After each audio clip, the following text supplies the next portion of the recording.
So, Renato, is Trump going to get away with being able to blame other people for not releasing the Epstein files? It's complicated. I'm Renato Mariotti. I'm a former federal prosecutor, a practicing lawyer, and a legal analyst. And I'm Asha and Renato. I teach national security law at Yale University. I'm a former FBI special agent, and I'm a legal and national security analyst. And we're here to help you understand topics that can't be boiled down into a soundbite or a skeet.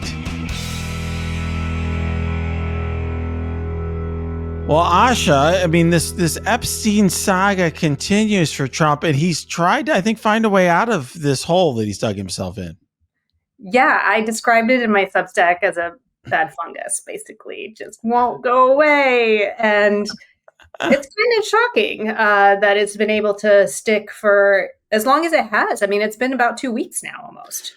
That's right. And, what's unfortunate about all this, of course, is that while we can joke about, this isn't going away for Trump, this is a serious matter in which people are understandably concerned about one of the most heinous crimes of the century, right? In which we had a man the largest sex trafficking operation in U.S. history, I believe. Yeah. Unbelievable, heinous crime.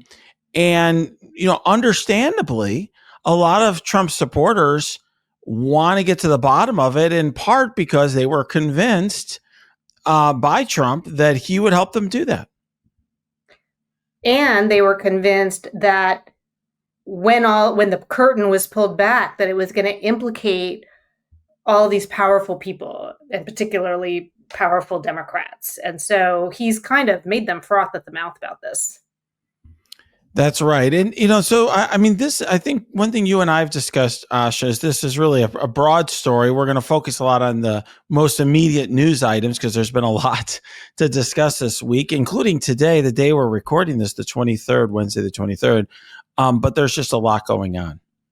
There is a lot going on. And I think it's important to connect some dots between different investigations and different things that have happened with regard to Epstein with the Department of Justice over the last almost 2 decades, because there are a lot of things that are sort of coming home to roost right now, not just the conspiracy theories that Trump has fomented, but also things that were done by the Justice Department before Trump even came on the scene as it relates to Ghislaine Maxwell, for example, who was convicted of sex trafficking as well and is now back in the mix.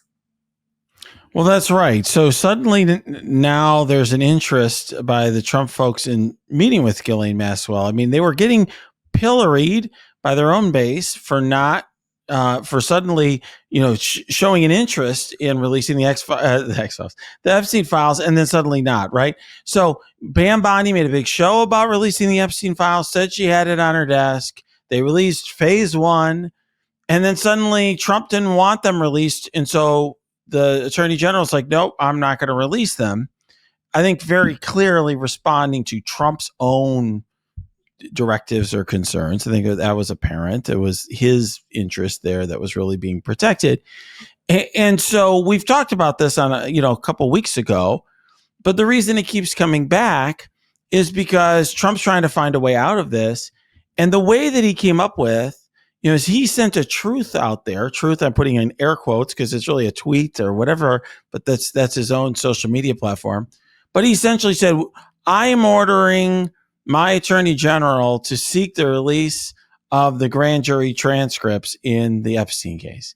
And Pam Bondi's like, yes, Mr. President, I'm going to do that. And I think that was rather telling set of truths, because it was a very much narrowing the question, Asha.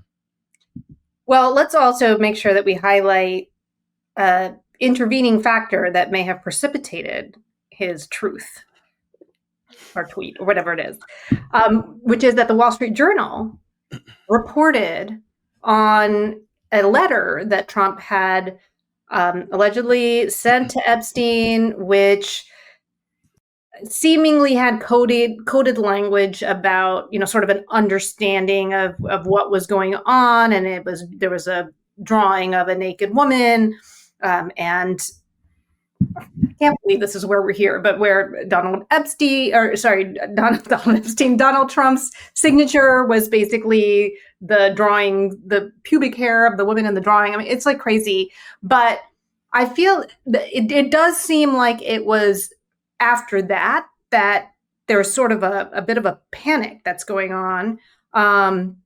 And as you said, he ordered his attorney general to release grand jury transcripts. We're going to talk about that.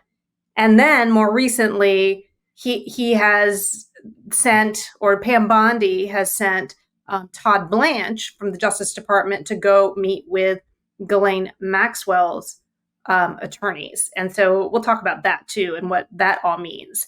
So the grand jury transcripts, I mean, this, I think, to his supporters would feel like this is what should happen, right? Because grand jury transcripts are secret. And so once you release them, then you're releasing the secrets. I mean, I think part of the psychology here is that there's a cover up, that there's a cabal of people who are trying to cover for everyone. And so, you know, in many ways, at least the framing of, you know, releasing the grand jury transcripts seems like, to a layperson, like this is going to tell us everything. That's right. So they're framing this. This is so important. The framing here in Trump's communication, I hate calling it a truth because it's a false. They're all false. I know, it's false. It's a false. But in Trump's communication, there is this framing that the grand jury quote unquote transcripts, that's the only issue here. That's what they're seeking to release. Nothing more than that. And then, of course, the question is, well, they have to ask the judge for permission. And it's interesting because they've set it up in this way so that if they don't, either they release the transcripts and just the transcripts, or a judge tells them no, and then it's the judge's fault and not their fault. And already Alan Dershowitz, who's basically a shill for Trump, I would say he's been a former Trump lawyer, Alan Dershowitz, has been going out proclaiming that the judges are the ones that are keeping this a secret, not Trump.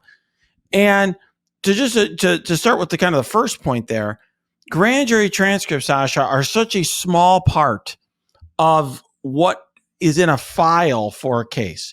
So in an evidentiary file that you might have for something like the Epstein case, and of course, there are multiple Epstein cases, and you can discuss that in a minute. But in any case, let's just say if there is one case, you're going to have interviews that are going to be memorialized in FBI reports of interview, FBI 302. Those are not protected by grand jury secrecy. Trump could order his attorney general to release them today, and they could literally be released today. There's other sorts of evidence that's gathered. Maybe there's items that are found in a search warrant, for example, items obtained in a search warrant, not just physical items that they might get in the home of Epstein, but for example, the contents of an email account or a cell phone or something like that they obtained for such a search warrant. That is something that could just be released immediately. There can be all sorts of other reports that deal with other steps taken in an investigation, because typically when FBI agents do things to take investigative steps, they do memorialize that in some way. And then there are other communications and documents and emails and other things that the FBI would have that are not covered by any sort of secrecy whatsoever. Now, there is a category of things that are grand jury secrets, right? And we talk about that, and that's how the system has always worked. There's a federal rule of criminal procedure, 6E, that covers the secrecy of grand jury proceedings. And under that rule, transcripts, which we'll get to in a minute, are covered by that. But there's other things that are covered as well. So, for example, when you subpoena records using a grand jury subpoena and you get it back, that's 6E material, but it's not a transcript. Trump's truth tweet, whatever, doesn't talk about that either. Perhaps Trump organization was subpoenaed. We don't know. Subpoenaed information, as you mentioned, could include records like phone records, like numbers that were being called by Epstein, for example, which be revealing of different associates, etc. Bank records. The transcript would just be the actual testimony that was given by the witnesses in front of the grand jury. Right. And those witnesses may just be the FBI agents summarizing some stuff, because you do put witnesses in the grand jury if you're a federal prosecutor in order to lock them into their testimony. They're going to swear under oath something. So for example, you might put a victim there, but you might not. And I think often you wouldn't, because you don't want to have these victims reliving what happened for a proceeding that no one's going to see, for an indictment you're going to obtain. So I actually think that probably there is only really just some summary information put in front of the grand jury. So if you told me, Asha, Renato, we need to get to the bottom of this Epstein stuff. What information do you want? What evidence do you want? The transcripts in the grand jury would not be the first thing that I would ask for, because that's maybe a summary, might help you lead to other things, but it's not the most important piece of information itself.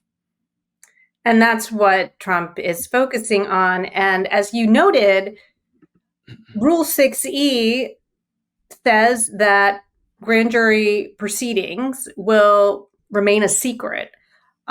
The materials, including the transcripts, which they're focusing on, include certain exceptions. And so there's a number of exceptions that can warrant disclosure. And basically, the Trump administration has made two requests for the release of these transcripts. There's been one that's been made in the Southern District of New York, and there was one made in the Southern District of Florida. And we'll talk about Florida in a second. The Florida one was actually just denied. Today. Yes. Today. Moments ago. Yes. The judge just basically said, this doesn't fit any of the exceptions, and we're not releasing it. They'd actually asked for the court to release the transcript, or to transfer the petition to New York. I'm assuming because New York, as part of the Second Circuit, has a little bit more leeway with those exceptions. So, there are those, there are the list of, let's see, 1, 2, 3, 4, 5, 6, 7, 8, is it 9 exceptions? But the Second Circuit appears to allow the court to weigh other factors as well, and kind of have a little bit more discretion. And so I'm assuming that they wanted the petition to go there because they might have more flexibility.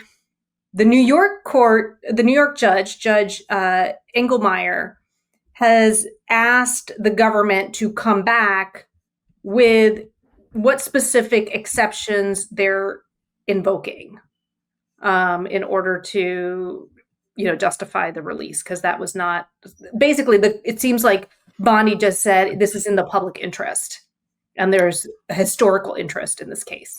Right. I mean, that's not an enumerated reason under Federal Rule Criminal Procedure 60. It's not why you usually release secret grand jury materials. I will note that there's good reasons why grand jury investigations are kept secret, among other things. Until someone is actually convicted with evidence in a court of law, they're presumed innocent, and you don't want, for example, there's an investigation of someone and they never charge and that material gets released. Okay, that's one issue. Second issue is grand jury materials contain all sorts of confidential and secret information, and you want people providing that information and not having that disclosed unless there's a good reason for it, like it's going to be introduced in court as evidence in a criminal case or something along those lines.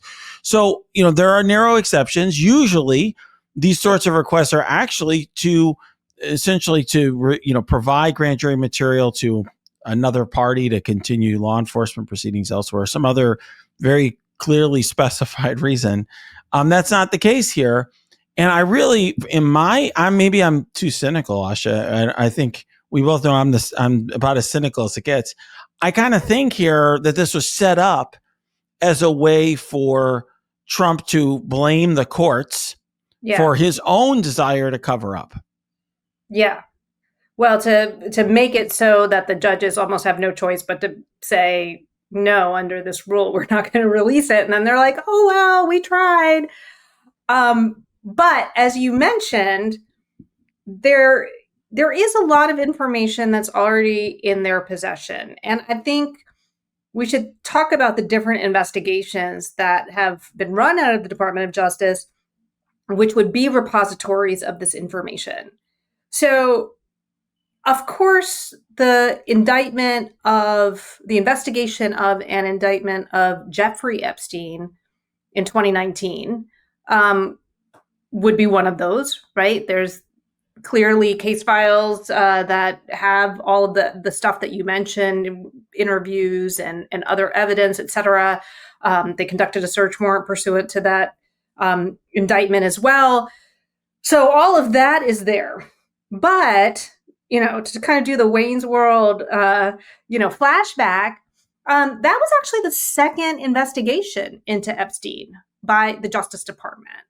And I think most people kind of vaguely know this, but just to give some background, back in 2006, Palm Beach County indicted Epstein on solicitation of prostitution of a minor. And I don't recall exactly what the state's attorney was doing, but the chief of police and the lead detective, the Palm Beach detective and Palm Beach chief of police, were not happy with the way that the state's attorney was handling it, or just the fact that it was what they believe was a less significant charge than they think was warranted by what they had uncovered. So they went to the FBI. They gave, FBI the information. And so then the U.S. Attorney's Office in the Southern District of Florida in Miami opened an investigation. And they conducted a much more expansive investigation than the state had. The state's investigation covered Epstein's activities from 2002 to 2005. The U.S. Attorney's Office investigation covered his activities from 1999 to 2006. And they uncovered so many more victims. The AUSA, who was working on the case, ended up drafting a 60-count indictment, a draft indictment. Mm-hmm. So everything's like kind of moving along, and it looks like this guy is going to get nailed by the feds. And then it just hits this roadblock because Jeffrey Epstein has this stable of lawyers, one of whom, P.S., is Kenneth Starr, because of course. Did you know that? Yes. And the U.S. attorney at the time, Alex Acosta, meets with Epstein's attorneys. And then what do you know? All of a sudden, the brakes are put on this investigation. It's pulled back. And the U.S. Attorney's Office ends up drafting this non-prosecution agreement for Epstein, saying that they would drop the federal charges if he pleaded guilty to a state crime, served some time in prison, and registered as a sex offender. So let me just pause there and just let me ask you what you think about that, because that in and of itself is Shady McShade. Yeah, I mean, look, it was, I think, a molestation charge, like a single count. He was very light sentence. It's the sort of thing that you would only legitimately do as a federal prosecutor if you thought your case was so weak that you were never going to be able to make a federal case. And by all accounts, that was not what happened here.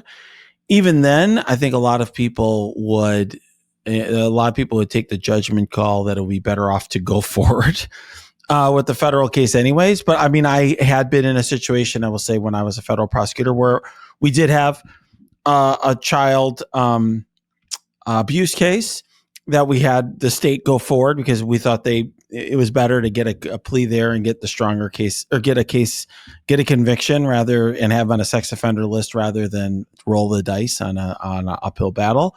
But that's not the case here. That agreement also, Asha, contains some very troubling language in it.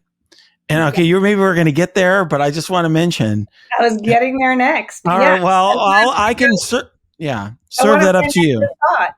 On this. Well, the language said, in addition to agreeing not to prosecute Epstein, the U.S. Attorney's Office agreed not to prosecute any potential co-conspirators of Epstein, including those that were not known to the U.S. Attorney's office at that time. So I think they had 4 assistants in their crosshairs. It's not clear exactly who those 4 assistants were.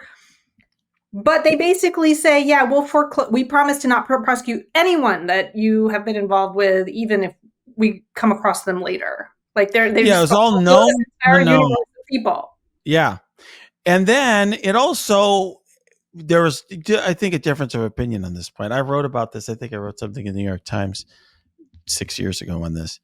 I was looking back at it as I was earlier today. They also were vague about whether they could bind other U.S. attorneys' offices. So usually, when you do a non-prosecution agreement, it's with that office only. Southern District of Florida U.S. Attorney's Office doesn't bind all these other U.S. attorneys' offices and other components of the Justice Department, because if you had to get everyone to sign off on every case, like, it would just take forever. So ultimately, usually, and most people don't have these sort of issues where they're committing crimes all over the place and they could get prosecuted all over the place. So usually it just binds that office. That wasn't clear here. And that language is just outrageous. Okay. Usually the U.S. Attorney's Office has language in there that's made it very clear that this only covers what we know and only what's in here. And if there's some other stuff you were doing that you hid from us, that's fair game. Like, in other words, not just does this agreement not cover all these unknown co-conspirators, but it also doesn't cover even things about you that you didn't tell us about or that we don't know about. And it's really kind of outrageous that it's purporting to sweep in all this other stuff. And it really smacks of a corrupt deal. In fact, it was a deal that was investigated, and I believe it was investigated, Asha, during the first Trump administration. And that was part of what led Mr. Acosta, who was appointed by Trump to be Secretary of Labor, for losing his position. Almost. So first, on the shadiness of the non-prosecution, I think it's worth highlighting the contrast between that and the non-prosecution agreement / plea deal that fell apart with Hunter Biden.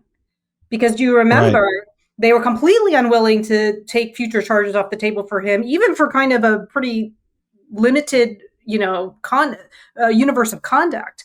And even then, that was kind of called a sweetheart deal. So I think that the juxtaposition of that is just really interesting. So this whole deal in Florida, for whatever reason, didn't get a lot of attention at the time. And then you had this blockbuster investigative report by Julie Brown in November of 2018 for the Miami Herald, which brought this all to light. That actually was not what led to Acosta resigning. Oh, okay. I was wrong on that. I assumed it was. It started the conversation. You would think that, right? What happened was then the victims, because this is another piece of that non-prosecution agreement, the victims in the Florida investigation had no idea that the U.S. Attorney's Office had actually reached this non-prosecution agreement. The U.S. Attorney's Office had told them that the investigation was still ongoing. Like, they basically lied to them. So these victims sued the U.S. Attorney's Office. And in February of 2019, a judge ruled that the U.S. Attorney's Office had violated the Federal Crime Victims Act, which I think requires the prosecutors to notify victims of a kind of settlement. So that kind of generated a lot of coverage, because I remember I was commenting on that at the time. And I think that was when it finally became a distraction. And I don't believe that Acosta actually resigned until after Epstein was actually indicted in July of 2019. Like, it took the indictment of Epstein for this to kind of really boil to a level where Acosta left. But the reason that this is there are 2 reasons that this is important. The first is that all of that led to the Justice Department's Office of Professional Responsibility conducting an investigation into Alex Acosta. And they produced a 348-page report, which I wrote about for my Substack, which came out on November 12th, 2020. So you can imagine how much news coverage that got. Basically, like none. Right. No, after he lost, it came out. Yes, after he lost. I mean, and all the craziness is happening, and it's in the middle of COVID. But this report really goes into a lot of detail. More importantly, what the OPR says is that it obtained and reviewed hundreds and thousands of records from the U.S. Attorney's Office, the FBI, from the state investigation and prosecution of Epstein, that it conducted 60 interviews of witnesses, FBI case agents, their supervisors, et cetera, et cetera. My point being that separate from the investigation into Epstein himself, the criminal investigation, this OPR investigation, which is also like conducted right out of the Department of Justice and didn't involve any kind of grand jury at all of that stuff is right under Pam Bondi's nose right now as we speak. On her desk, perhaps. On her desk, perhaps. Yes. I mean, I think that is precisely the sort of thing that we're talking about here. And I think it's really important because I really feel like, Asha, this stuff has not been crystallized very well for the public. No, it hasn't. Yeah. I mean, I actually felt like the Wall Street Journal story, ironically, was actually galvanizing the right wing behind Trump, because then there was like the press was coming after Trump. It was like those, a-holes in the press who are going after Trump all the time. Like, we're siding with Trump against the press. And I think Trump is trying to play on that confusion here. And really the important point, and really what the crystallizing issue here needs to be, the transcripts aren't the evidence. There's all this evidence out there. That's what needs to be released, and Trump's the reason that's being held up, period.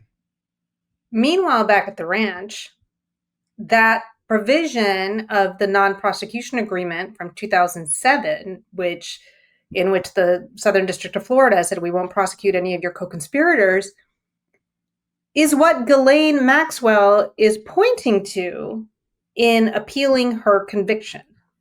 So she was indicted and convicted in 2021, I believe. That sounds about right. Yeah. And so she has basically maintained that she should have never been prosecuted because of this agreement. As you noted, Renato, the position of the Justice Department is that this would not have been binding on the Southern District of New York, and both the district court in New York and the Second Circuit have rejected her arguments, but she is now seeking review from the Supreme Court. And the Justice Department is, officially saying that the Supreme Court should not take this case. However, all of a sudden, as I mentioned before, Todd Blanche is going to meet with Ghislaine Maxwell. And one has to wonder what they could possibly be talking about, or why they would suddenly feel the need to talk with her. And one reason is that this girl knows where the bodies are buried. I think, okay, here's another cynical me. Okay. Don't forget that Trump wished Ghislaine Maxwell well. I wish her well, he said. That was weird. That was a little weird. A little sketchy. He wished her well going into her criminal trial for sex trafficking minors. Okay. Child sex trafficking. No, that's going to jail. Okay. I mean, but the whole thing is something. But the point being is perhaps, she would have an incentive to say that Trump wasn't involved in anything. She was there. She didn't see Trump do anything. Perhaps in exchange for favorable treatment by the Justice Department, of course, headed in part by Todd Blanche. Just saying. Right. I mean, these are two sides of the same coin, right? That there can be a deal that's made precisely because she has information. Now, I'll just say that last night on Chris Hayes, he floated a theory. This is all hypothetical, but he said, what if this letter that was leaked to, because, this letter, and I tend to believe that Wall Street Journal has pretty high journalistic practices, so I'm pretty sure that they actually saw or have a letter that before reporting on it, that they did some due diligence. But if that exists, it was leaked to them by somebody. And there's been a lot of talk that, oh, it could have been FBI agents who were working on the case. I would be very surprised with that, given how long it's been since these investigations happened, that all of a sudden now, agents would be like suddenly leaking material, and why would they have that in their possession, or, a picture of it or something like that. That just seems odd to me. And what Chris Hayes suggested was, what if it was leaked by her? And so then there's like, oh, there's more where this came from, because it is just weird that suddenly there's this desire to meet directly with her lawyers. And as you said, if she has stuff that she knows, then she could potentially, in return for the right, inducements, could clear Trump. I don't know what that inducement would be, because at this point she's been convicted. So, it could be, I find it hard to believe that Trump would actually pardon her. I can't see how that would make things better for him. But what else did he offer her at this point? Well, you can get credit for cooperation even after sentencing.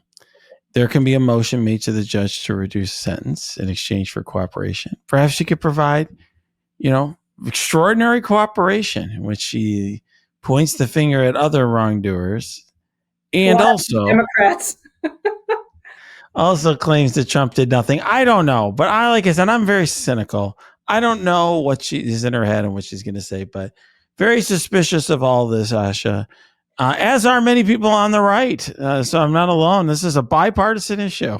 Do you think is there any way for the Justice Department to post-conviction, admit error and say, yeah, that deal should have been binding on the Southern District and we should never have prosecuted her? I suppose they could do that. That's an odd thing to do at this juncture when you're in front of the Supreme Court. But I think the public would not see it in the same way as a pardon, which is like, do you see what I'm saying? I get it. I think that what I suggested was probably their best bet. She's cooperating against all the real wrongdoers. Mm-hmm. And also, in the same document or same affidavit, says that Trump did nothing wrong. And in exchange for this cooperation against John Doe and Jane Doe and whoever, she's getting some sort of deal. Because there's no statute of limitations on these crimes. So I think it's plausible. I think it's more likely than them saying she gets off scot-free. But what do I know? She was also charged with perjury. So it would be kind of weird to suddenly take her word. I realize that it would just be a complete, charade for the government, but I don't know if everybody else would buy into it. But maybe that's where it's going to go. It's all about confusion. Confusing distract, Asha. Well, we'll see if Trump can shake this. Well, speaking of confusion, Asha, I think of confusion maybe Alina Habba's middle name. And this entire situation surrounding her soon-to-be departure in the, I guess, maybe departure of her first assistant is about as confusing as it gets. It's super confusing. I was trying to draw a flowchart on exactly what was happening. So a flowchart. Wow. Okay. Well, or some kind of diagram, because there's just a lot going on. So Habba was acting as an interim U.S. attorney under a statute 28 USC 546. And Can we just, before we go on, I mean, yeah, we should just make sure everybody listening to this knows the U.S. attorneys are um, have to generally be appointed by the president and confirmed by the Senate, and that's how it's worked for many, many, many, many years. And this is unusual that you have an interim U.S. attorney appointed, and not just here, but in many other offices, including Chicago, by the way, across the country. right, because that allows them to kind of bypass the confirmation. The flip side is that they are limited in the time that they can stay in the position, which is 120 days. And that's what happened to Habba. That's right. I mean, the purpose of it, the word interim, is because that's just supposed to be someone to kind of cover a gap until you appoint somebody for real. And Trump has done that in certain circumstances, like where he has a person who he has temporarily. And then I think Jeanine Pirro is one of those, another TV lawyer type who he's putting in DC, who he's appointing permanently. But Habba is, her 120 days are, I believe, up this week. Right. Now, he has also nominated her officially for the U.S. Attorney job for Yes. that district. She has not been confirmed yet. Yes. Correct. So when her 120 days were up, she was no longer eligible to stay as the interim U.S. attorney. And then this statute, 28 U.S.C. 546, allows the court to appoint someone if there's no one else who's been confirmed to that position. That's right. And that's not, it's an unusual, it's an unusual law that allows the court to do that. And it's really, I believe, it's been, and this is under the same code section, 28 USC 546. It's an unusual provision because usually the judges aren't picking executive branch officials. It was really meant for, I believe, during the U.S. attorney's firing scandal during Bush, is when this got resurrected. But the bottom line is that, this is another provision that is usually used when there's a gap. I mean, it's been in my personal experience times where a first assistant, who in other words, the number two person at the U.S. Attorney's Office, is filling in as an acting U.S. attorney for some period of time, but they can only do that for so many days. And the judges will come forward and they'll basically just usually rubber stamp the same person for a longer period of time.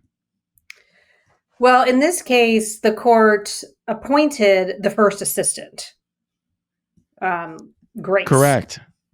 Now, but not Ms. Habba, who not Ms. Habba. No.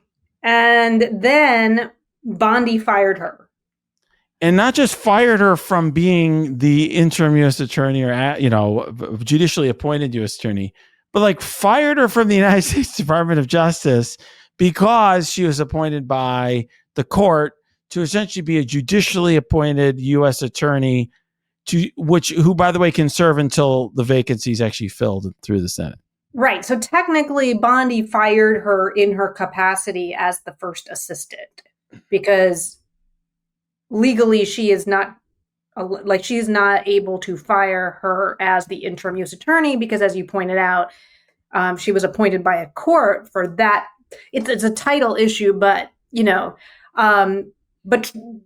but Trump, by the way, could have fired her directly, and this came up in his first administration with the whole Jeff Berman in Southern District of New York. We don't have to go down this rabbit hole, but basically, he was the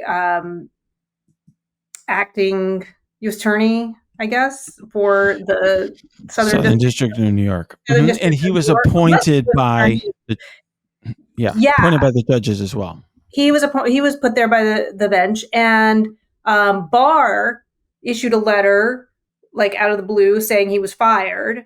He refused to go because he was like, "You can't fire me." And then finally, Barr said, "Well, Trump has given the order for you to be fired." Anyway, he finally left after his first assistant was put in charge, I believe. But that was a whole fiasco that kind of brought all this up. Now, I will just say he stepped down once he realized that like his first assistant, who he respected and thought would be independent and would not quash investigations of Trump's allies and so forth, would be in charge. But that has not been judicially tested. In other words, the Office of Legal Counsel, which is the part of the Justice Department that usually sort of determines, answers these tricky legal questions for the president and the White House, determined during Trump's first term that he could do this, but that it's not clear how a court, like how the Southern District of New York or the Second Circuit or the United States Supreme Court would view that issue. But it's an interesting one because there's something problematic about this law, which was originally enacted, I think, in the 60s and then got resurrected in 2006, that we've been referring to, 28 USC 546, in which you have judges who are Article 3 appointees in the Constitution, exercising what would ordinarily be an Article 2 power of appointing an executive branch employee. Yeah, and this Supreme Court in particular is into, like, the hiring and firing piece is really core to their idea of the unitary executive. And so you can imagine that they would not be happy, would not find this to be consistent with their idea of separation of powers. And so, it's interesting whether this is all a setup to kind of get that issue there as well, so that they, because I guess if you can't have a court appoint someone after the 120 days is up, I mean, I wonder if you would then even, if the executive branch would make a claim that the 120-day limit is somehow, beyond Congress's power or something like that. I mean, we're seeing across the board that the executive branch is trying to use this power to hire and fire to essentially reshape the government in a way that evades all kinds of accountability, including from Congress and from the courts. Well, what's interesting here, Asha, too, is, here, this is really Trump using statutes and abusing statutes that were meant to be for filling temporary vacancies, just like he used to do with using the Vacancies Act to have all these acting, he would have all these acting department heads, right? Acting cabinet members.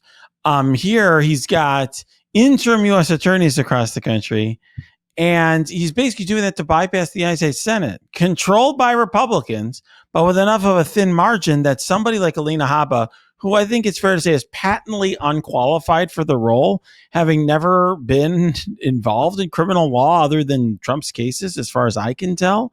And so certainly doesn't have the experience necessary to be the United States Attorney for the District of New Jersey, which is a very substantial large U.S. Attorney's office. In any event, this really puts Trump right now in a pickle.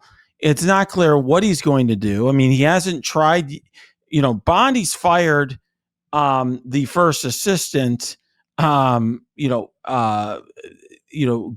Grace. And her role, as you said, is Attorney General, firing her from the Justice Department. But it's not clear whether she can fire Grace from the role that the judges have appointed to her as U.S. Attorney, where she would serve until Habba is confirmed or not confirmed. Somebody else is confirmed. And if Trump tries to fire her, that could get litigated out potentially, and there could be a court battle over that. And then the question is what happens next. And I think a former classmate of ours, Ann Joseph O'Connell, suggested that perhaps Trump could go back to the same statute and appoint Habba again for another 120 days over and over again. Except she says you can't do that if she's also the nominee. Yeah. And so that's a problem, that maybe they'll find somebody else in New Jersey who Trump can appoint in the meantime. I know people's eyes are glazing over, but I think this underscores the kind of gymnastics that this administration is engaging in order to be able to put people in these very important positions that are going to do his bidding, and that he can bypass any kind of, real vetting or accountability or oversight that the Constitution contemplates. That's what people Yeah. need to understand. Like, I mean, all this like statutory, the flow chart and the, choose your own adventure piece of like who ends up in this role aside, which people are not expected to follow. I mean, it's already confusing for us. But really the point is that he is, he did this in his first term. He was using the Vacancies Act a lot, but it's now in turbocharge where, it's whether it's in the hiring and firing, or we've talked about it with terror, like it's using these like gray areas and loopholes in statutes to basically accumulate power and to evade any kind of oversight and accountability. And unfortunately, the only answer to that is for Congress to go back and close those loopholes and clarify those gray areas. And that's not going to happen anytime soon. No, absolutely not. And it's really amazing, Asha, particularly given that the Republicans have a significant majority in the Senate. I think it's 53-47. It's not like it's a one vote majority or they need to trot out JD Vance in a 50-50 vote. They have the votes. If Alina Habba is qualified, all he really needs to do, Trump does, is he needs to find a qualified person in New Jersey that he could nominate, who could get confirmed into this role. But he's not willing to do that. Alina Habba is totally unqualified and is basically a personal attorney of his who does civil matters, not a particularly accomplished attorney. And he's putting her in this role for personal loyalty, perhaps because Trump has substantial properties in New Jersey and spends a lot of time there. Well, I don't know. We'll see what happens. I mean, the whole thing is depressing. I mean, Jean Pirro, what are we even doing here? Well, we're surviving. And hopefully the Republic survives as well. So, Asha, before we go, you and I have been, trying to improve the podcast. I think we're interested in your suggestions. You're interested in your comments if you want to put them below. But as we've gotten more viewers with our addition to the Midas Touch Legal AF network, I think we're really trying to do a little bit more. Yeah, this podcast started out as us saying, hey, we have these conversations on our own anyway. And people would say, we wish we could be a fly on the wall when you're talking. And so we're like, we'll let people be a fly on the wall. We'll just talk and chit chat. But as you mentioned, it's grown. And now, especially, not only has our viewership and listenership grown, but the volume of legal news is just out of control. Like it's hard for us to figure out what to do each week. Yeah. Yeah. So to that end, we are looking to hire somebody to help us out behind the scenes. So if you are that person, if you are somebody who's totally on top of legal news, who's excited about looking for topics, doing research, sending articles and links to us, helping us behind the scenes keep things going, let us know. Comments on the YouTube so that we're making sure that we're being responsive to listener feedback. Yeah, all of that stuff. Asha, maybe they can contact you because you actually have, I'd say, a website and a Substack that they can reach out to. Would that probably be the best way? Yes, I think. All right. Yeah, well, my website has a contact form, and that's probably the best way to do it. So if you're interested, if you know things and follow a lot of legal topics and you want to be involved, and maybe you listen to the podcast anyways and you want to have a peek behind the curtain and help put it together, reach out. It's not something we're expecting people to do for free, so you'll be compensated for your time. But we want to find the right person. So reach out and go to Asha's site and submit the contact form. Can't get your fill of Legal AF? Me neither. That's why we formed the Legal AF Substack. Every time we mention something in a hot take, whether it's a court filing or a oral argument, come over to the Substack. You'll find the court filing and the oral argument there, including a daily roundup that I do called, wait for it, Morning AF. What else? All the other contributors from Legal AF are there as well. We got some new reporting. We got interviews. We got ad-free versions of the podcast and hot takes. Where? Legal AF on Substack. Come over now to free subscribe.